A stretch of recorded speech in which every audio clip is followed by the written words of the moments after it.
Hi guys, welcome back to my channel. If you're new here, hi, hello, welcome. I'm Sherrilyn. I'm so glad you found me. If you're not new here, welcome back. Thank you for coming to hang out with me on our True Crime Wine Wednesday. Since we know I'm on a wine pause, I will be enjoying a nice hot chocolate from Tim Hortons. Timmy's, holla at your girl for sponsorship. As you might see, Merlot is back by popular demand. You guys missed the kitty cat, so Merlot has returned. I really want to thank you guys so much. I'm filming on a Monday, and as of Monday, we are so close to 10,000 subscribers. My goal was to have 10,000 by New Year's, and I think there's a chance that by the time this video goes live, we'll already be there. I just feel so blessed, you guys, and so thankful, and I just love this little family we're creating together. Not just the love you guys always show me, but I love that you guys are like starting to interact with each other, and you're noticing like certain key people who have been here for a long time with you, and you guys are building bonds and stuff. It's just like, it makes my heart melt. Just stop. I love it. Like I said before, this is just not just me. This is you guys helping me so much and rooting for me. And when I see you guys celebrate my accomplishments and my milestones, and you guys like cheer me on, it's just like, I don't even know what I can do to thank you. I just know that I love you. All right, we are going to jump right into today's case. Get cozy, you guys. Get your drink, get your snacks. I just want to start with a disclaimer. I'm going to start this video off with a 911 call. I know for me personally, sometimes 911 calls can just, I don't know, trigger me in some form of way. Some days I can listen to them, some days I can't. If that's you as well, you might want to click the fast forward for the first couple seconds of the video. 911, Drew. Help me, please. I need help. Where are you, ma'am? 238 Halley Avenue. I think we just don't know. I don't know where my parents are. Ma'am, calm down. What's going on? Some people broke into our house and they just showed all his money. Okay, Ma'am, yelling downstairs. Okay, Please send help. ma'am, where are you? Can you please? Dad? Good Lord, I'm calling her. Ma'am. Hello. I'm okay. I'm alright. Dad just went outside screaming. Ma'am. I heard shots like pops. I don't know what's happening. I'm tied upstairs. And I think my dad went outside and he's screaming. Think someone's still in the house? I heard them leave. I don't know if they're still around. Do you think your mom is downstairs too still, or I don't hear her anymore. This call came in from the Pan household in Markham, Ontario. The caller is the daughter of the house. Her name is Jennifer, and she's reporting a robbery and possible shooting. When police arrive to the scene, they find Jennifer, and she's tied up to a banister upstairs. They find her father, Han. He's on the driveway outside, and he's got severe gunshot wounds. And as they make their way through the house, they find his wife, Beck, in the basement with fatal gunshot wound. Han is immediately taken to the hospital. He suffered a gunshot wound to his face, and Jennifer is taken to give a witness statement so that they can gather as much information as quickly as possible. Jennifer tells them that the day started really normal. Her and her mom were going to go out and run errands, except for as they went to go leave the block, it was all blocked off by the police, and they said that they couldn't leave right now because there was a possible gas leak. So they went back to the house. When it was all clear for them to go, she decided at this point she wasn't going to go with her mom, so her mom went on to go and visit her grandma, and Jennifer stayed back at home. She played some piano, studied some piano theory, a really typical day. She said her dad came home after work, and his routine when he got home was just to unwind. He'd always go up to his bedroom and just hang out there, eat his dinner by himself, and Jennifer and her mom always had dinner together. After dinner, her mom went out line dancing at her church at about 8 p.m., which she did every Monday, and Jennifer had a friend come over and they watched their weekly show of How I Met Your Mother and Gossip Girl. She said after the show he left, and then at about 9:30 her mom comes home. Jennifer said by this point she was already in her room, so she heard her mom come home, but she was in her room watching TV and speaking to a friend on the phone. All of a sudden she hears her mom calling for her dad, and in their household they either speak Vietnamese or Cantonese, and her mom was calling for him in English. So she mutes her TV and she's like, what the heck is going on? And she thinks she can hear other voices, but she's a little bit scared, so she listens at the door for a while, and then she says she doesn't hear anything, so she opens it up to make sure everything's okay. And as she opens the door, she sees there's a man upstairs and he's coming towards her bedroom. He's got a string in his hand and he grabs her arms and he binds her hands behind her back. She says he puts a gun to her back and he says, "We're just here for money. If you cooperate, everything will be fine. We aren't going to harm you. We aren't going to harm your parents." So in Jennifer's room, she's got about $2,000 saved up to buy a new iPhone. So she goes and grabs it and she's like, "Take this." She says they bring her down the stairs and she sees that both of her parents are now downstairs and they each have a gunman beside them with guns to their heads. In fact, her mom is still sitting in the position soaking her feet like she always did after dance class, and they're just yelling at her parents for their wallets, for any money that they have in the house. She says her mom is frantic and she's trying to get up to show them where her purse and wallet is, and they just keep pushing her down, telling her to stay put. And her dad says to them, "We don't keep any money in the house." They were actually robbed a few years prior, and ever since that point, they've been too scared to have cash in the house, so they never have it. He said, "I think I have like $60 upstairs in my wallet. I can go and get it for you, but all of the valuables and possessions in our house are worth more than actual cash that we have, so take anything you want." These guys are like, we just want money. So they bring Jennifer upstairs to her parents' bedroom, and they can't find the wallet. They rip the whole room apart, looking everywhere. They can't find the wallet for this $60 that her poor dad says is in there. But Jennifer says they end up finding like $1,100 in her mom's nightstand that must have been left over from a recent trip that they just took to the States. So she's like, take that. So they take the money and they grab Jennifer and they tie her to the banister of the upstairs staircase. They go back down to the main level and she says that she can hear them grab her parents and bring them down to the basement. She says she can hear her mom just pleading with them to let them see Jennifer, not to harm Jennifer. And all she can really make out, she thinks, is that one of them says, "You lied to us." Within seconds, she says she hears 2 pops. She assumes they're gunshots, but she's never heard a gun go off before. Next, she hears her mom scream, another series of shots, and then it's just silence. All of a sudden, she hears a commotion of footsteps running up the stairs, and she can hear one guy say that they've got to hurry up and get out of there. So these guys run out of the house, and she remembers that she had tucked her cell phone in the back of her pants. So she just like maneuvers her hands to grab it, and that's how she calls 911. She was able to provide a description of all 3 men. She called them number 1, number 2, and number 3. Number 1 she described as a black male, she thought like 28 to 30 years old. He was about 5'7" with a medium build. Number 2 was described as a black male, about 30 years old, 5'8", and he was more of a thin build. She said he was wearing like a black hood and had a bandana kind of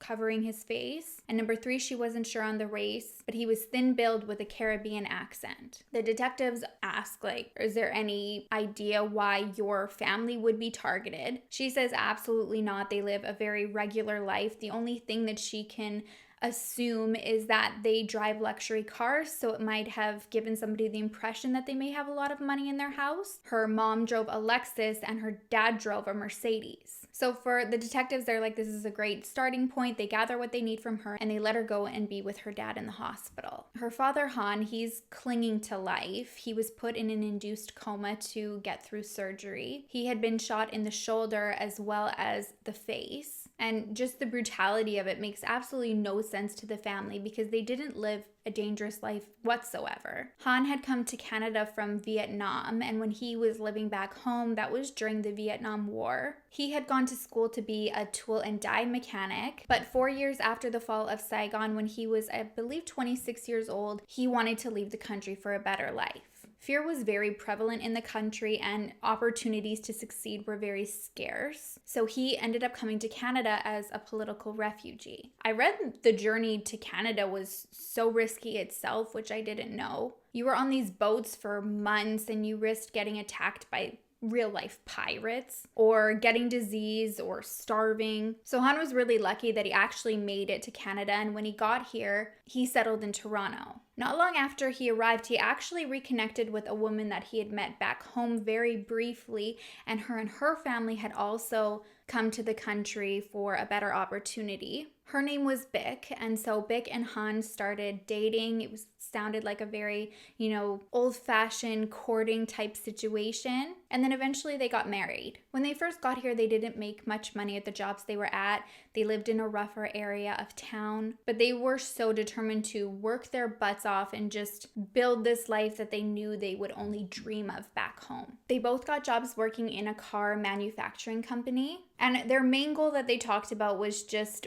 one day having enough money that they could raise a successful family, work hard enough that they didn't have to be on the factory line struggling, and raise children that never had to do the jobs that they did. He wanted a child who was going to be like the one inventing and creating the cars, not the one like assembling and putting them together. Han and Bick had their first child on June 17th, 1986. They named her Jennifer. They chose an English name even though English was very hard for them. They thought that it would help make her fit in better in school and have her seen more like an equal to her classmates. Their second child, Felix, was born 3 years after. He and Jennifer grew up very close. He was more babied than her, and she took on more of like a setting the pace and the tone as like the older sibling. At a very young age, Felix showed interest in mechanics. He loved tinkering around with like toys and unassembling and then reassembling things. So his father like obviously encouraged this and was super ecstatic because this is exactly what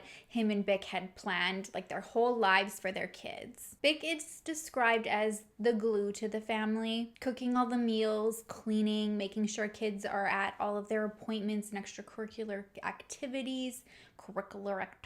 Even though she was primarily the one like all hands on in the household though, Han made the rules, and the kids said she didn't always agree with them, but as her husband, she would just kind of back him up, and if it was something that she really didn't see eye to eye with, she wouldn't necessarily say something right there in front of him, but she'd pull the kids aside later and just kind of gently be like, well, you know, he could have said this, I see it this way, you know, so she had more of like a softer side. She was also more social than Han. She preferred staying at home and she really enjoyed being a homemaker, but she also liked getting out and doing things. She had her weekly dance class that she would attend at her church. She would do events at church with her friends, go out on lunch dates. A lot of her family actually was in Toronto because they also came to Canada from Vietnam. So if Han ever went out, it was usually to the family. Like he preferred to just kind of keep it close-knit with people that he knew. When the kids were younger, Han's described as the doting dad. He had that daughter-daddy bond with Jennifer. But as she got older and Felix got older, that expectation shifted. It was laid out, you know, like in school, you work really hard. If things weren't done to his satisfaction, he was definitely the disciplinarian. I guess tough love is the best way to explain it. And to the kids, and I'm sure any outsider looking in, it felt and appeared really cold and unloving almost. It seemed like the only thing that he really cared about was just putting pressure on the kids to succeed. But in Han's eyes, he viewed it as pushing them towards a better life, you know, like one that he would have never had he stayed back home in Vietnam. And although he didn't, you know, verbalize or show on the outside his love, he did it in his own way by, you know, wearing the same tattered clothes for years and years and never buying new things and working overtime every single week just so that he could put his kids in extracurricular lessons and activities and make sure they were in really good schools. And the kids stayed really busy. When Jennifer was 4, she started taking piano lessons and also competitive figure skating. She was really accomplished in both. She'd win awards, medals, sweep all the competitions she entered. And even though her parents were the ones who chose them for her, it seems she really liked doing them. In school, teachers said Jennifer had this need to be accepted, and it was almost like a compulsion. Like she was very obsessed with having that like validation. They said often throughout recess, instead of going out and making friends and being outside with the kids, she'd stay in the class and ask if the teachers needed help like grading things or, you know, setting up like the display for the art projects, you know, things like that. They said she was also always the first one to hand in assignments, and even if there was like another kid that was like finished work at the desk right as Jennifer was and was getting up to hand it in, she would like race them to the desk so that she could be the first one there. She wasn't overly popular. She and her brother had friends, but because of their schedules, it didn't really allow to like have those relationships after school and on weekends to, really bond. So I'm sure that's why Jennifer and Felix grew up even closer than I think most siblings would, just because at the end of the day, really, they were each other's playmates. So all throughout elementary and junior high school, things are going really well. The kids are maintaining like excellent grades. Jennifer, I think, was a little bit more academically accomplished than Felix. But then in high school, she started to slack and her grades started slipping. She felt like she was working so hard and there was no payoff. And everything kind of seemed to be compared to like her extracurricular activities, in piano and in figure skating, when she worked really hard and applied herself and went to practice, like day and night,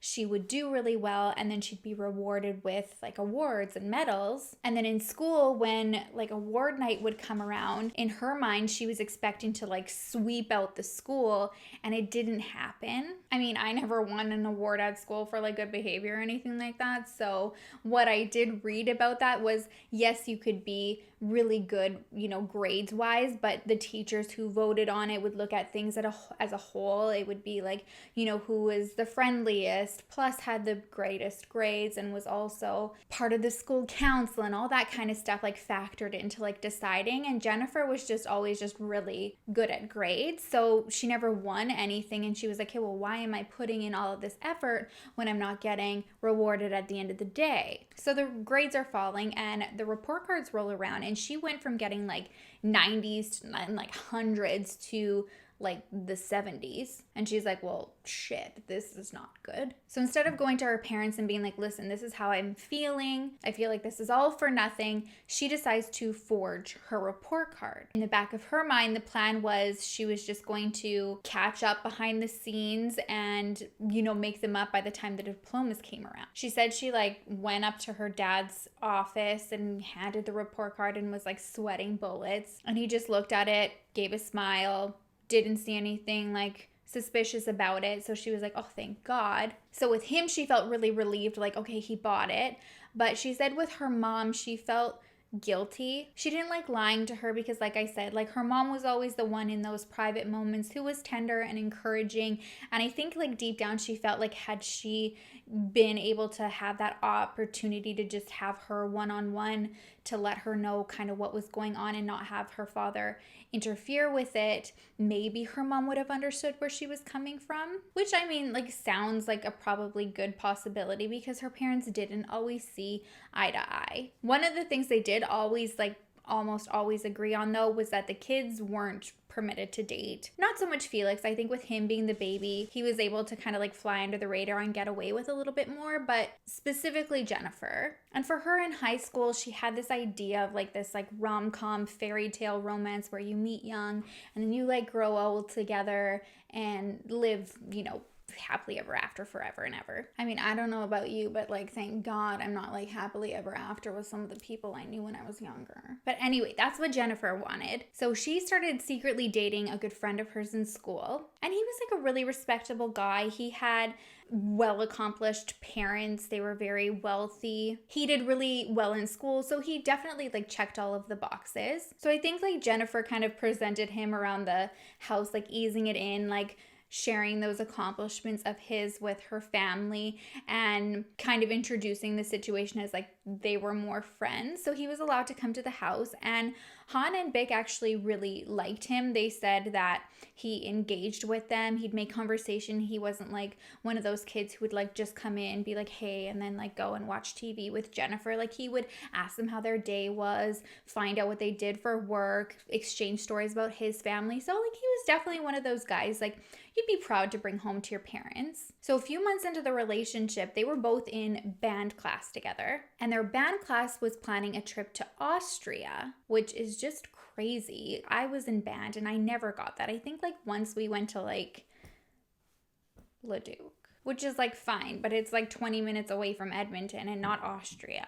So originally Jennifer's parents were like, no, you're not going, we're not paying for it. There was probably an element of like not wanting her to be away from the house, but they presented it as like, we don't have the money for it. So Jennifer on the side saved up enough money to get herself to Austria. So then they were like, well, shit, we got to let her go now. So she's able to go. And while she's there, she feels like her asthma, which wasn't an issue like as she had gotten older, but was quite severe when she was younger. She feels like it's like flaring up while they're like on the bus going to a performance. And then as she's like sitting there thinking about it more, she puts herself in a full-blown panic attack. So the bus pulls over and she gets off so she can try to like catch her breath. And her boyfriend's on the bus, but instead of coming off and like trying to like support her, he stays on. And it's this jokester that's part of like the band class named Daniel that comes off and he comforts her. She's quite surprised because he's a year older than her and he's not like taken very seriously in the class. Like he's always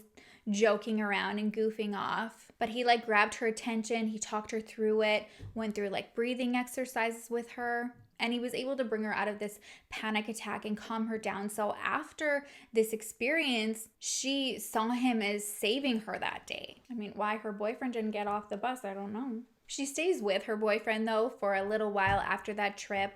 And she's kind of building like a friendship with Daniel on the side.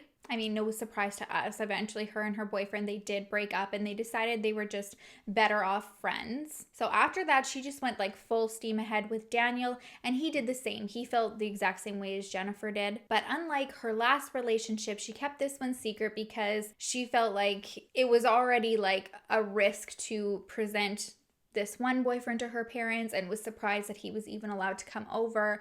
And with this relationship, she knew off the hop like this wouldn't be something that her parents would be on board with. Daniel was charismatic, but he didn't have like the same parental appeal. He was very musical like Jennifer, but he wasn't an overachiever like her. He preferred to have a good time instead of studying. He smoked pot with his friends, enjoyed life, went out and did game nights and movies and played pool. And everyone seemed to love him. He started selling pot within his like circle of friends to make some money on the side. It was nothing too crazy. He didn't want to like draw attention to himself. But one day he's driving around and he just randomly gets pulled over at a traffic stop and he gets busted for having a pound of weed on him. So he gets arrested and he gets charged with possession. He said after that experience, he distanced himself from that life, primarily because he didn't want to drag Jennifer into it. So he went to university for music and he got a side job at Boston Pizza. By the way, if like you have Boston Pizza where you are, best pierogi pizza ever. Jennifer was also able to persuade her parents to let her get a side job too after she saw like Daniel doing well for himself. So she got a job at a restaurant just down the street from where he was working at a restaurant called Eastside Mario's. I'm not crazy about Eastside Mario's, but they do have an adorable patio at their St. Albert location. This means nothing to anybody who does not live in Edmonton or St. Albert, but it is really cute and like cozy. Anyways, so things in general seem to be on the up and up for the Pan family. And then one night they're a target of a burglary. The Pans weren't harmed, but the robbers were able to get some cash, jewelry, and gold. And after this experience, they were obviously extremely shaken. So years after all of their hard work and sacrifice, they were able to move their family from the rougher area of town that they were living in and buy a home in a more upscale, wealthier community. Although the home itself changed in this time, home life for the kids didn't. Jennifer in particular, I think, was excited to be in like a nicer area. Felix wasn't at all. He enjoyed where they were living because he had built friendships. It was close to like his friends' houses in school and where he liked to hang out. So now living further away and not being as close to like the people that you want to be with, it made it even harder on the kids. And even though they're getting older, the reins are not loosening at all. Like Jennifer is at the point of graduating and she's got a 9 p.m. curfew. And even when she's allowed to go out and visit friends, it's not like a free and completely relaxing experience and fun and carefree. Her parents always ask for the contact information for the friends themselves or their parents. And then they call like throughout the evening to check in, make sure that the kids are where they say they are. Jennifer's also in a secret relationship still with Daniel, but most of that relationship ends up just being them communicating on the phone or through text messages. The times that they did hang out together, Jennifer obviously was lying to her parents and saying she was going to be somewhere else and her friends would cover for her. One day she actually told her parents she was going to the mall to hang out with friends. Instead, she was going somewhere with Daniel. And when her mom came to the mall to pick her up, Daniel was pulling up at the same time to drop her off. And her mom sees whoa, why is she getting out of this guy's car? And she sees them hug and kiss. So when Jennifer gets in the car, her mom is not impressed. She's livid, pissed right off. It turns out to be this huge thing. But ultimately, because her mom was the one who was a little bit more level-headed, she was like, I'm more mad, that you're lying. I've been there. Why are you lying? So her mom said she was going to talk to her dad about it and see if he would be okay if he came to the house. They just wanted to meet him and they didn't want her to keep secrets from them. But instead of Jennifer being super excited about it, she was like, oh gosh, this is going to be really awkward. So instead of just a meeting between the four of them, she plans this mini Christmas gathering with a couple of friends as well. And she thought that would be a good way to kind of ease in and be like, oh, hey, here's Daniel.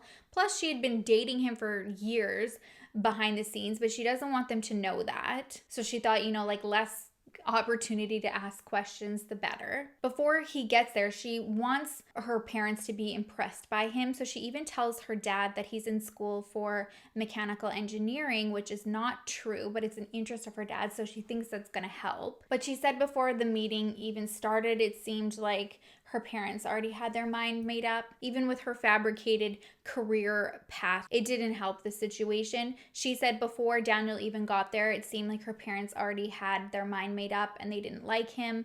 They wouldn't even really give him a chance to engage with him at the house. He did bond with her brother that night, but after the party was over, her parents pulled her aside and said, he's not the guy for you. You're not allowed to see him anymore. Their plan for her was they wanted her to focus on school. Her dad had these dreams that she was going to, originally he wanted her to become a doctor, and then he realized that she didn't have the stomach for it, so he had settled on the career path as a pharmacist instead for her. But unbeknownst to them, she couldn't even get into college because her grades had slipped so much that she didn't even have enough credits to graduate at the end of the day. Again, instead of, coming clean to her parents and being like, listen, I've gotten myself in a pickle and I don't know what I can do to get myself out, she forges an acceptance letter to a college and also gives herself a false scholarship for $3,000. So her parents are pumped. They're like, you go, girl. Let's get you a whole new school wardrobe. They paid for books. They paid for school supplies. Her mom took out an extra credit card under her name and co-signed it for her so she could just focus on school and not work. And when the first day of university comes around, Jennifer just gets up in her brand new clothes, grabs her little book bag, and leaves the house and goes to the library and hangs out there all day. So the deceit is just piling up. And she even manages to convince her parents that the commute to school is just, it's too much, it's too long, and she'd much rather focus on that commute time to study, stay after hours at school a little bit and not get home so late. So she wanted to move in with her best friend who lived closer to the university. So her parents agreed that this is a really good idea and they give her the go-ahead to do this. But instead of moving in with her best friend, she actually moves in with Daniel and his parents and spends the week there and then comes back home on the weekend so they're not too suspicious that something is going on. I guess Daniel's family felt the complete opposite of what Jennifer's family did. They really embraced and loved her. Her family had no idea what was going on. Jennifer would wake up every morning. She'd call on her commute to school and talk about what she was excited for the day, which professor she was going to be seeing. She'd talk about some of her friends in class. And I mean, when you think about it, lying to that capacity is it's insane. The dedication when you just sit back and think about it, it's astonishing. You have to commit to not one lie, one person. You've got multiple professors with different, teaching techniques, different lectures that they're teaching, friends of yours that that you have with certain personalities and things you do on campus, and you got to keep up with this, not for a day, but for years. Her father, he was more skeptical about, I think, everything. So his spidey senses, they started tingling. He just felt something was up. But But his wife, Vic, she would always be the one to reassure him, like, just trust her, just give her a little bit of freedom, everything's gonna be okay. So fast forward a few years, it's time for Jennifer to graduate from fake university. So she and Daniel pay somebody to make a diploma for her for $500. And when her parents asked for tickets to the graduation so they could, see her walk across the stage, she comes up with a story that, there's so many people graduating this year, tickets are really, what's the word I'm looking for? Scarce. And basically, like, everybody's family is only allowed to choose one person and have one ticket, and I couldn't choose between the two of you, so I just sacrificed my ticket to, a deserving girl in my class so her family could see her graduate. From what I read, her parents were quite accepting with this answer. Me personally would have been like, okay, well, I'm just gonna stand outside. I'm also like a stage 5 clinger with my kids though, so it's embarrassing. So they accept that they're not going to the graduation. And then when she came home from graduating, they ask her if they can at least see photos that were taken that day. And she says, yeah, there were photos that were taken, but it was her classmate that took them all on her camera. And it just so happens that as soon as the grad was over, she hopped on a plane back to Hong Kong. How convenient. So now she's graduated and she needs to get in the workforce, which is problematic when you haven't graduated. So she fabricates that she's landed this volunteer position at a children's hospital. But again, that spidey sense came back with Han and he was like, no, something's up. So on one day that she's supposed to go to work, he's like, you know what, I'm gonna drive you. And how about, Bic, you come with me too. Like, we're both gonna drive her. And Jennifer's like, no, it's cool. Like, I can get myself there. And he's like, no, I insist. So they like roll up to the hospital and Jennifer doesn't know what to do. So before they can like find parking, she just beelines it out of the car, slams the door and just runs into the hospital. And I guess she hid out in the emergency for like hours. And her parents didn't know where she went. So she was able to like dodge the bullet. But her dad still knows something's going up and he's determined to catch her in a lie. So they call her best friend who she's supposedly living with and they call her late at night. So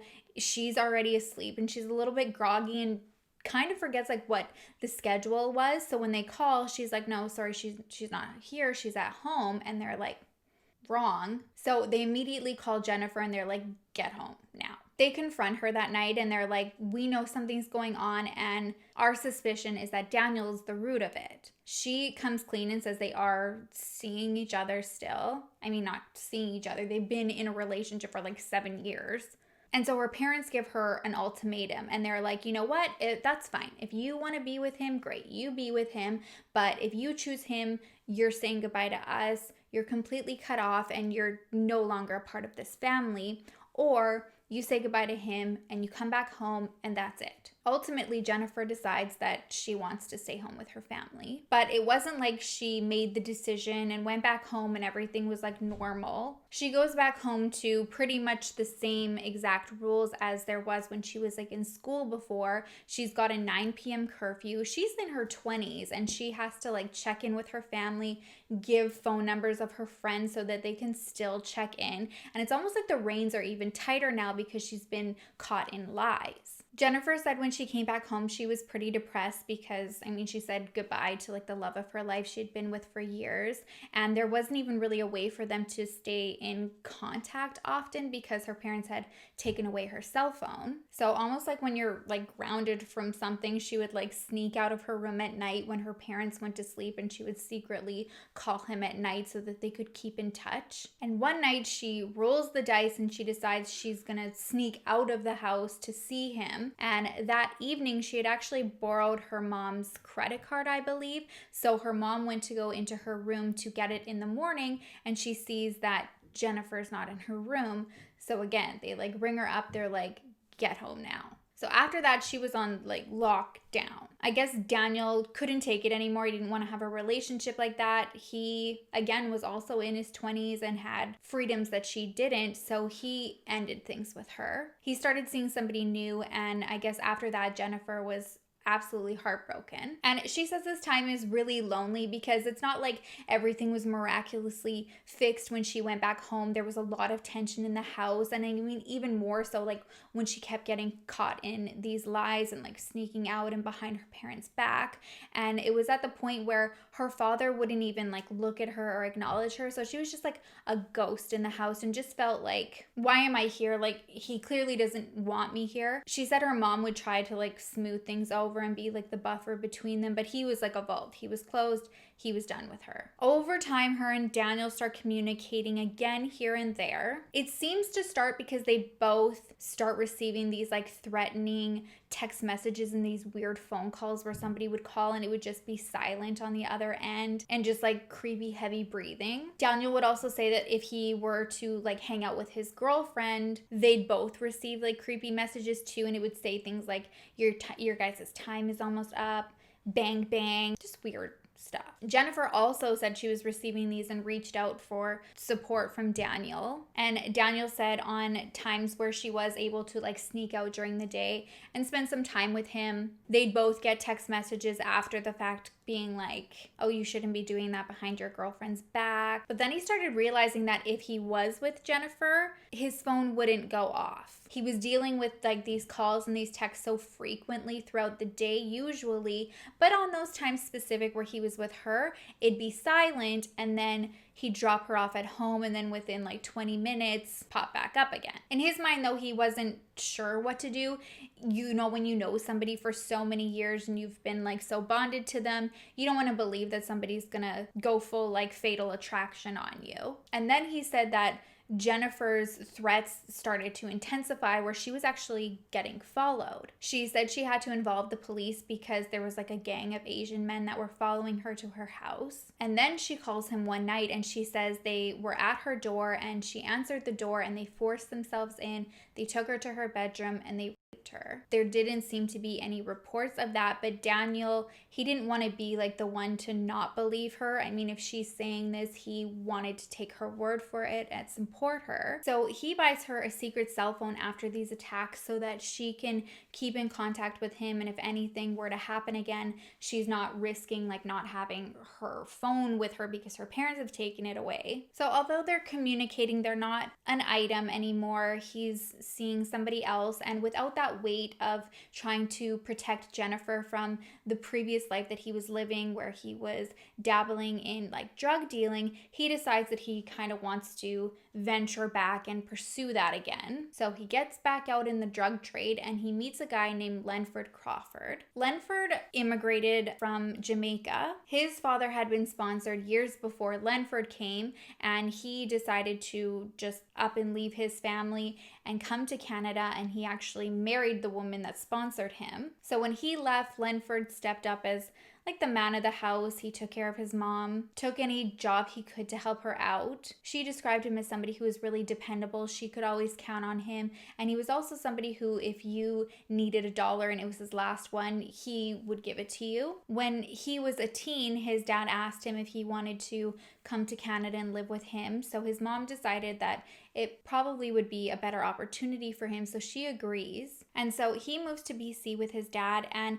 he pretty quickly falls into the wrong crowd. His mom's explanation for it is that he was basically a target for somebody like that. He was so willing to like people please that if it was somebody from, you know, the right or wrong side of the tracks, either way he was going to do what he could to impress them. So his mom gets wind of what's going down in Canada, and her new husband is actually able to get a sponsorship to come here. So they up and move, and they move to Toronto, and when they get there, they make him move in with them. So it's in Toronto that he meets Daniel, and I guess that they bonded over their love of cars. In Toronto, he got a job as a line mechanic, and I guess he quickly worked himself up in the ranks because he was a dedicated worker. He had good work ethic. He was like a model employee. And not too long after that, he meets a woman and he ends up having a baby. So he also becomes like a really dedicated father. So as he and Daniel are getting closer, Daniel's shares with him that he's like dabbling in like the drug world, but he wants to like step up his game. And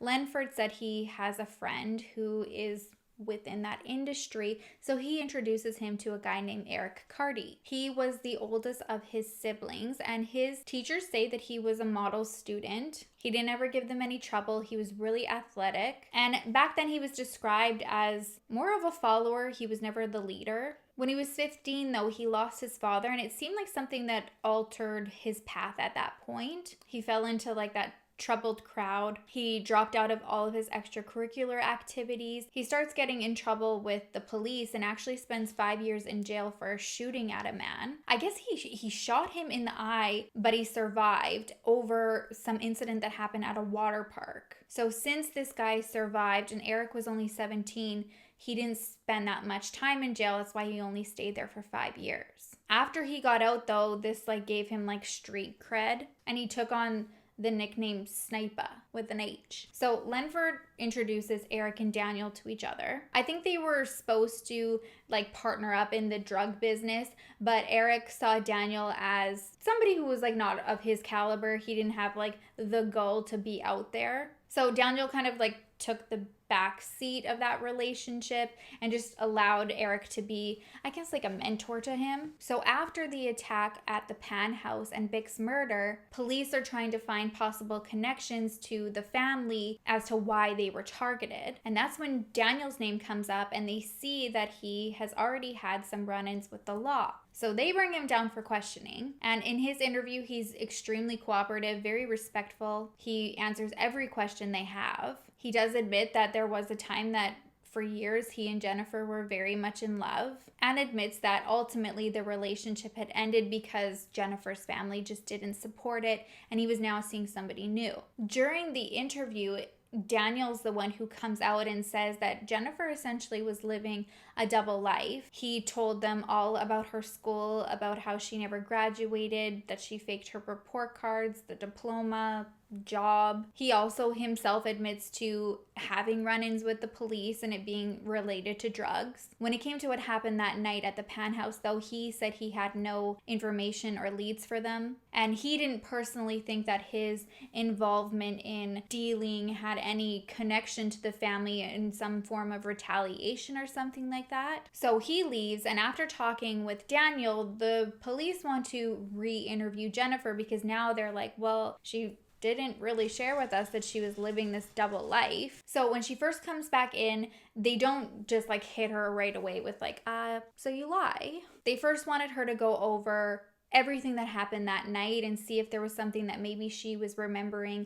that could help them now that she's had like a little bit more time to process. So she starts by saying like, okay, she's willing to cooperate, but she's feeling really nervous. She says that everything that happened was in complete chaos, so she didn't want to say something that was going to be wrong or like different from what she had originally said. And the investigator's like, it's cool, like, as long as you aren't lying, like, it's fine. If it's just, like, a slip up of a word or you're confused about a detail, like, it's not a big deal. But if things are, like, really shifty, like, then we have a problem. So she runs over the whole day, starts with the morning just as she had before. Says her mom comes back around 3 from visiting her grandfather, gets dinner going, has dinner around 5:30. Mom comes back from line dancing at, like, 9:30. Not long after, she hears her mom call for her dad. She hangs up the phone, listens, and it's all matching, and then it starts to kind of like fall apart. She starts confusing like which guys were doing what. And to the investigator, they're like, that's kind of like a big deal. It's not like a minor slip up. Like if you can't remember which person was the one like directing you in such a traumatic situation, like that's like a face or like a description you're gonna remember. She also confuses what they ended up getting out of her parents' bedroom. I think she said like, oh, they didn't find anything, so then they were really mad and they left the bedroom. And then the police were like, oh, like they didn't take any money? And she's like, oh yeah, no, maybe they did. I think like they got like a couple $100. And then the investigator was like, okay, so just a couple $100, because like last time it was different. And then she starts to like panic and she's like, oh fuck, like what did I say last time? And then she remembers, she's like, oh yeah, I think it was like $1,100. So they don't want to like get her too worked up, but like duly noted that not consistent. One thing they really were concerned about though was how she made this 911 call if she was tied up. So initially they're like, hey, can you show us how to do it? And she says she doesn't feel comfortable. She doesn't want to like relive that moment again. And that could make sense. But they're like, we're not going to keep asking you to do this. We really do need to know how you do it because you're telling us your hands are tied. How is it possible? Despite her really not wanting to do it, she does agree. And she is able to show them that it was possible to be done with her hands tied behind her back. So they're like, okay, cool. Then her story changes a little bit more. She says that after the gunshots, she hears the intruders leave, and then she hears her dad moaning, and that's when she decides to get her cell phone out and call for help for her father. But on the 911 call, you can tell that she's actually already on the phone with the operator. And then it's like she hears all of a sudden like somebody come from downstairs and she's like, hello, like dad? Oh, I'm on the phone with 911. Like, don't worry. So those are certain things that you wouldn't think that you'd forget about. So after she runs over everything, they decide to bring up that they've caught wind that she's been known to lie in her life. And she admits everything. She says that, yeah, she lied to her parents, fabricated grades and a job and a completely different living situation with her boyfriend. She tells them she felt really guilty to do it to her parents, but that the pressure that they had put on her was just so much she couldn't handle it anymore. She said ultimately though, when it came down to it and she was given an ultimatum to, live that other life or come back home and live with them, she decided to live with her family. She said even though they were really strict, she didn't want to ever disappoint them. And she said ultimately she had nothing to do with what happened to them, if that's what the investigator was speculating, because although it was strict living under their house, she wasn't like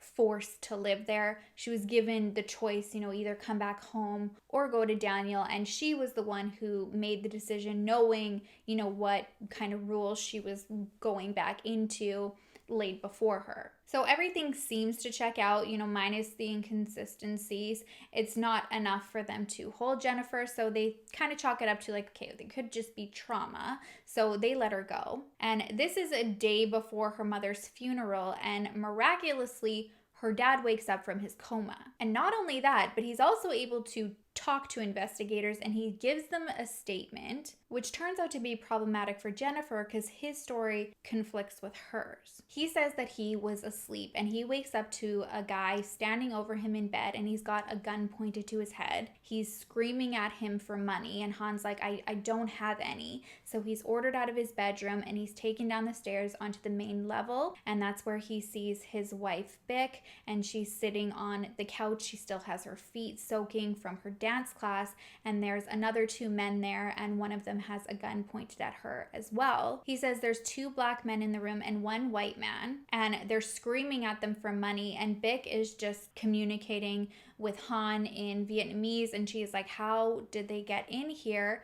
And the assailants are like, shut the up, just give us your money. And Han's trying to explain to them that after they had already been attacked years prior, they've never carried cash in their house because of that, but they've got valuables that they're allowed to have. He says that he thinks like $60 in his wallet upstairs, and that is all he can offer them. So he says they're livid and they just grab him and his wife and they start bringing them down to the basement. He says his wife is just screaming and crying. She's begging them not to hurt Jennifer. So they take them down to the couch that's downstairs, and Han remembers a blanket being put over his head and then 3 shots and he's on the ground. Bick was struggling not to have a blanket put over her, but ultimately was shot 2 times and she didn't make it. Han says when he comes to, he sees that his wife is dead beside him and he feels like this immense pain in his head. So he gathers himself all the strength that he can muster. He makes his way up the stairs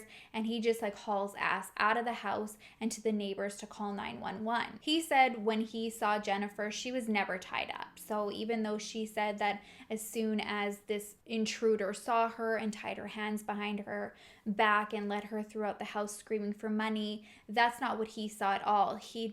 In fact, said that there were moments where she was engaging with these intruders and it was almost like friendly, like low talking, whispering. He says he doesn't want to believe that she's involved because it's his daughter, but he's scared to be around her. And it turns out his families also share the same suspicions. They said that the day the doctors told the family that Han was going to pull through and make it out of this surgery, everybody in the room was elated. They're like, oh my God, like this is an absolute miracle. And then Jennifer starts like frantically looking for change. She's like, I need change for the payphone. My phone just died. And her uncle offered his cell phone and she was like, no, I just need change. So she like gets a couple quarters and leaves the room, and they're like, what the hell is that about? So now they're all wondering, was she, leaving the room to make a private phone call to let someone know that despite their efforts, Han's pulling through? She's called back in for a third time on November 22nd, and this time she's re-interviewed by a new detective. So he builds a new rapport with her. He kind of goes through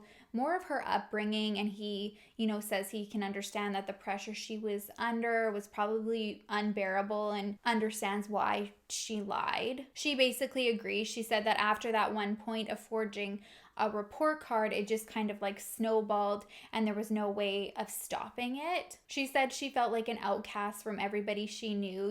Her friends were in their 20s and had full freedom as adults, and here she was with a 9 p.m. curfew. And she says it ultimately came to the point where she wanted to commit suicide and tried but didn't succeed. He's, seeming sympathetic to her situation, but ultimately he hits her with like, okay, when it comes to the home invasion and your mother's murder, things aren't really adding up with the story that you're telling. He's like, your parents were berated, shot, and your mother ultimately was murdered, and you don't have a mark on you, and you were just tied with some string to like a banister. Why would they leave somebody who could identify all of them? She's like, I don't know why, this is exactly what happened. And this guy seems to be like one of those detectives that's like, I'm here, I'm committed, we're not leaving this room until I like get a confession. So he starts like lying to her to put the pressure on and get her to cave. And he's like, crime scene technology has come a really long way. It's basically like years ahead of what anything like CSI would show on TV. He said now what they're able to do is they're able to run interviews that somebody would give to the police, and then like through voice detection, it's like a lie detector test. They can see like waves in your voice that would show if there's a part of that statement that's deceitful. And he also said they can start to pull fingerprints now that were like the last ones that touched an object. So even if like there were multiple people within, living within the house, whoever was like the last person to touch the doorknob, like that's going to be the only fingerprint that shows up. Then he says that there's even satellites that we have just like all the time just running through space. I want to have a like way better word for it. Atmosphere. That's what I was looking for. So there's satellites running through the atmosphere, and they have like this like X-ray technology in them where it's like always looking in on people's houses. So with her story of saying, she was tied up, walking around with like her hands tied behind her back like she said she was, and then tied to the banister, like they'd be able to go back and check on that. So he's really putting the pressure on. And he's like, right now, I know that you're involved. So you might as well just come clean so we can kind of get this over and done with, because I'm just going to have to bring you back in. We're going to have to do this whole song and dance again.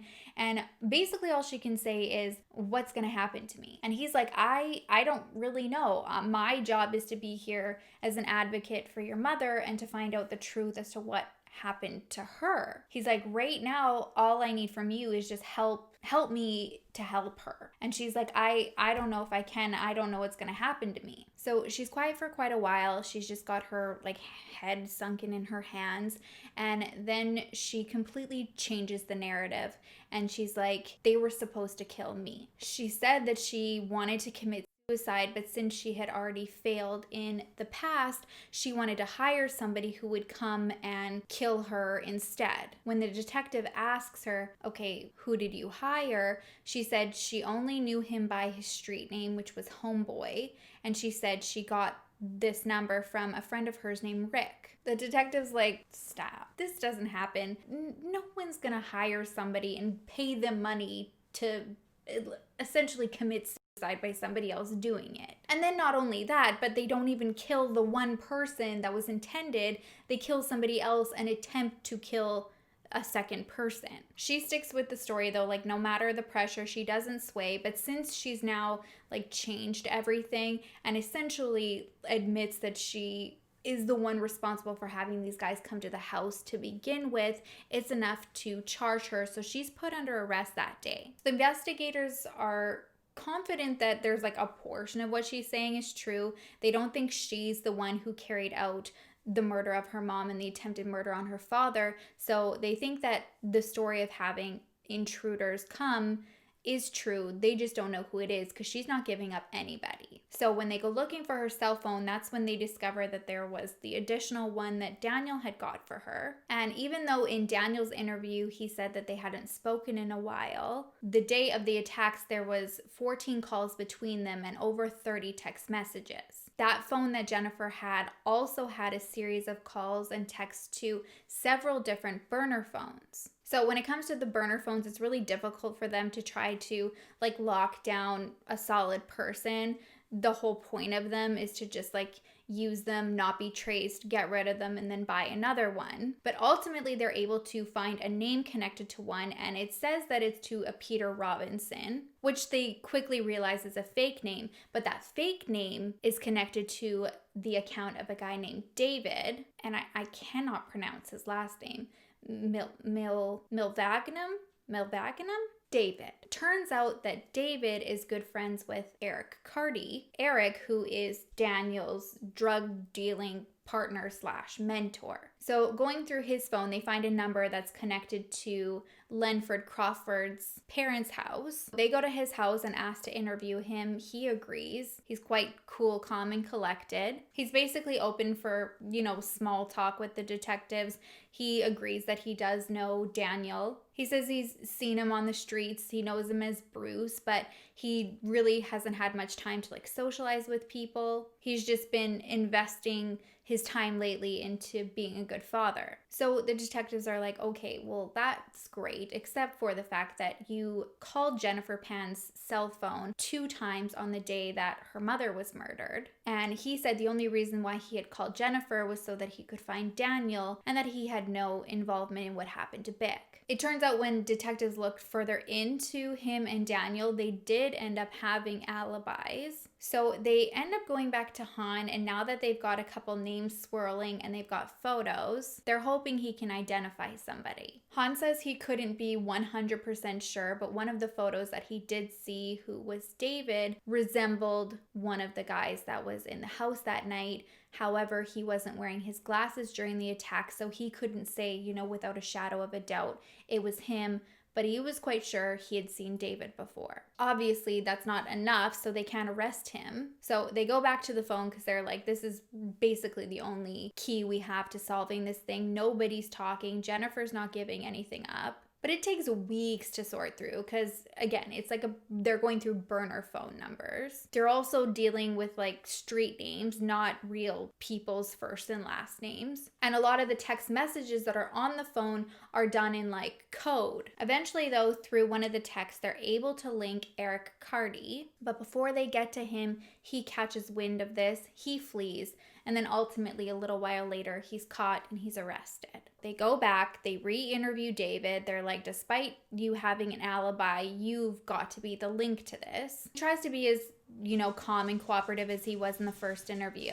But like Jennifer, he starts messing up on details. First, he denies knowing Eric or David at all. And then he's like, oh, yeah, no, I've seen them around. Then as he's backpedaling, he admits that there was a time that he forgot to tell the investigators that Jennifer did ask him if he could kill her parents for her or knew somebody who could, but he didn't take it seriously and he said he didn't want to be involved. Again, that day, it's just not enough to arrest him, so they go back to the phone, lots of going back to the phone, and they're able to find a text where David is talking about not getting paid for a job that he had done. And just through the text and the conversation, it's pretty clear that the job he's talking about is the murder of Jennifer's mother. So he's next to be arrested. Eventually, after going through all of the cell phones and pulling up all of the text receipts, they're able to tie Daniel and Lenford as being like the key guys that orchestrated the whole thing and lined up all of the back end players. So even though they weren't the ones who carried out the crimes, without them, there's a chance this wouldn't have happened. So they were arrested and charged as well. The trial started on March 14th, 2014. Jennifer testified that her hatred for her father had grown and she started to feel like a prisoner in her house. She said she would ask friends for advice, but usually the only thing anybody would say was like, just leave the situation. And for whatever reason, she just kept saying she couldn't. She said she asked a friend of hers who had a crush on her since like elementary school if he knew anybody who could help her kill her father, and he gave her the name of his roommate, who is a guy named Rick. So her and Rick talked and he agreed to do it for, I think it was like $1,500. So she said she paid him the money and they had a plan set up that he was going to kill Han outside of his work, make it look like an accident, but he ended up just like taking the money and running. She said she was thankful that plan never went through because she decided that it wasn't anybody in her family that she wanted dead, but it was herself that she despised and she wanted to kill herself. She said she found a connection all on her own. She said she found it through Daniel's phone and that he had no involvement whatsoever. And this was somebody who was listed on the phone as Homeboy. And so she reached out to him and they agreed on this like assisted suicide for the price of $15,000. So everything was lined up and ready to go. And then she said that her family and her had gone on a recent trip to a family member's wedding in the United States, and the trip went really well. And then not long after she got back, her mom and her aunt and her had gone on a trip to Montreal that went even better. And so she had changed her mind. She no longer wanted to commit suicide, so she reached back out to Homeboy and I can't even say it. Reached back out to him and said, you know, I don't want to go through with this anymore. And he was like, okay, well, like that's your decision, but you still owe me like a cancellation fee of $8,000.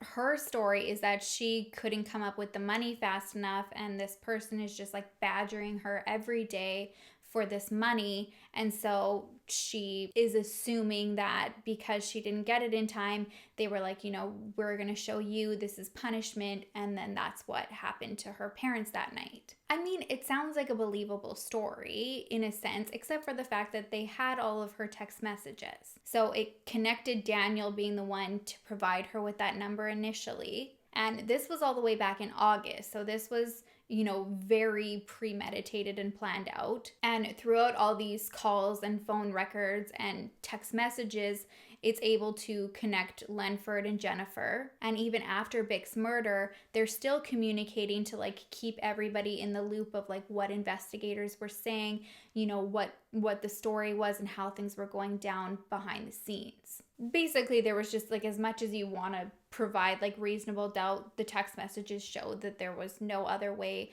around it, and it was a map for them. Even the last text from Jennifer to one of the burner phones that night said VIP entry, which basically meant I just unlocked the doors, you can come right on through.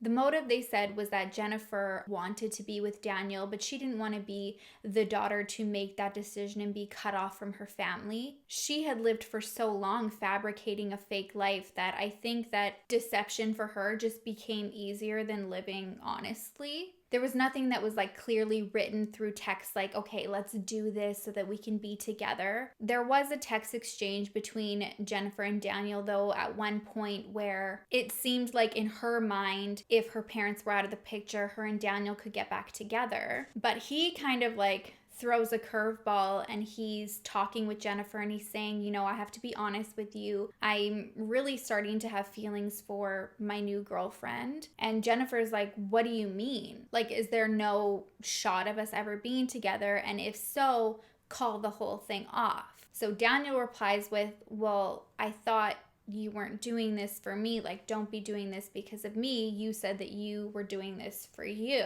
And then she says that she is doing it for her, but the more she's thinking about it, if she doesn't have her parents and now she doesn't have him, she's gonna have nothing. So through the next week or so, though, they do keep in touch, and it does sound like the option of them eventually getting back together is back on the table. So there's not really talk again of that plan ever being canceled. Jennifer has never implicated Daniel or the other accomplices. It seems like she actually tried to insinuate that her one friend that she spoke to before and she got like ripped off from his roommate was like somewhat involved. Investigators and detectives thoroughly searched and looked into that background, and there was absolutely nothing to tie him to it at all. So if like that's true, it's pretty deep. No, these guys didn't do it. It was you. Even with all the accused denying their involvement, plus Jennifer's denial of them being involved, the 4 accomplices and Jennifer were all found guilty. Lenford and Daniel are seen as the middlemen who kind of lined everything up,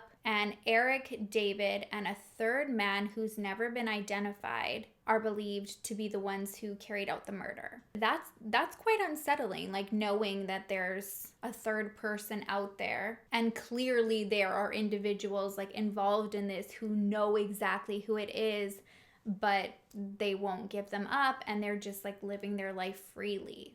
Jennifer's eligible for parole in 2035, and I'm interested to see if after her sentence, maybe in like some form of like plea agreement to get parole, she would give that up. It sounds like she's like very much still clinging on to the fact of like her and Daniel remaining together perhaps in the next life. I don't know.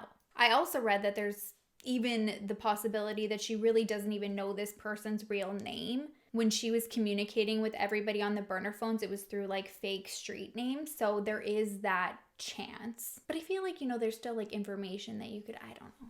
I've never been in this situation. I don't know. I think at this point though, if nobody has said anything, unfortunately, I don't ever think they will. You guys will have to let me know your thoughts on this one. While I was reading, I definitely saw not any people who were like giving any excuse or justification, but quite a few people who were like, they could relate to the feeling of like having all of that pressure put on them. And then, like that tough love of like not ever feeling validated or shown affection, and that it like really messed them up and then required them to grow into themselves and then later in life appreciate what their parents did for them. And I mean, they most certainly did not like orchestrate their parents' murder, but it was something that I definitely did see coming up quite a bit. It's so sad that Bick got caught in the middle of this double life. It really sounds like she truly wanted the best for her children and her family. And even like her last seconds, begging these guys not to harm her daughter is just like, that absolutely broke my heart, because it's like, yeah, they're not going to, because she's the one who orchestrated this and is ultimately responsible for your death. Like it breaks my heart. I read that Jennifer's father and her brother understandably can't forgive Jennifer for what happened, and they've ultimately disowned her. But her father has said, I hope that there is a point in my daughter's life where she can reflect on what happened and just be honest with herself and try to do better. That is it for me today, you guys. Thank you so much for watching. If you haven't already, please don't forget to like and subscribe. If I haven't made it clear enough, I love and I appreciate you guys so much. I will see you in the next video, and I will miss you terribly. Until then, make sure to love each other and love yourself, and I will see you soon.